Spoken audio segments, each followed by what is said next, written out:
माझी ट्रीटमेंट ही pure allopathic treatment आहे. मी MBBS करून MD मेडिसिन करून DM नेफ्रो ही डिग्री घेतलेली आहे. किडनीमध्ये जी सर्वोच्च डिग्री आहे. मी हा जो व्हिडिओ बनवत आहे त्याच्यामध्ये मला हेच सांगायचं की बरेच लोक खूप दुरून येतात, मुंबईवरनं, काही नागपूरवरनं किंवा मोठ्या मोठ्या शहरांमधून. माझं जे व्हिडिओ बनवण्याचं इंटेन्शन आहे, जे माझ्या सक्सेस काही स्टोरीज आहेत त्या तुमच्या समोर प्रामाणिकपणे मांडण्याचं आहे. याच्यामधून काय होतं, बऱ्याच लोकांचा अतिशय मोठा भ्रमनिरास होतो आणि त्याच्याबद्दल मला खूप म्हणजे माझ्या मनाला आतून असं वाईट वाटतं की एवढ्या दुरून अपेक्षा नसतं. त्यामुळे जे लोक मला फोन करतात आणि फोनवर मी त्यांच्याशी काही वेळ बोलतो, 15-20 सेकंद, 30 सेकंद, 1 मिनिट, त्यांना मी बऱ्यापैकी हे समजावून सांगतो की तुम्हाला कंपल्सरी माझ्याकडे यायला पाहिजे असं नाहीये. मी त्यांना काही प्रश्न पण विचारतो आणि त्यांना मी सांगतो की तुम्ही तुमच्या जवळच्या कुठल्याही जे जवळपासचे किडनीचे डॉक्टर आहेत त्यांना कन्सल्ट करा, कारण की एवढ्या दूर यायची तुम्हाला या ओपिनियन करता बिलकुलच गरज नाही. कोणीही डॉक्टर चुकीची ट्रीटमेंट करत नाही. सगळ्यांचं नॉलेज चांगलंच असतं. ज्याच्याकडे डिग्री आहे, ज्याच्याकडे DM नेफ्रो किंवा किडनीची सर्वोच्च जी डिग्री आहे नेफ्रोलॉजीमध्ये, त्यांचं सगळ्यांचं नॉलेज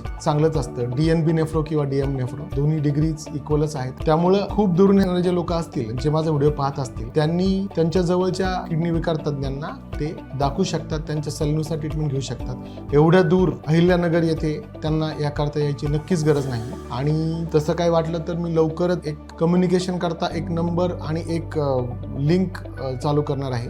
त्याच्यावर माझे असिस्टंट आणि मी मिळून रिप्लाय देत जाऊ त्या लोकांना. एवढे जे दूरचे आहेत त्यांना ओपिनियनची आवश्यकता आहे, पण तुम्हाला एवढं दूर यायची नक्कीच गरज नाही.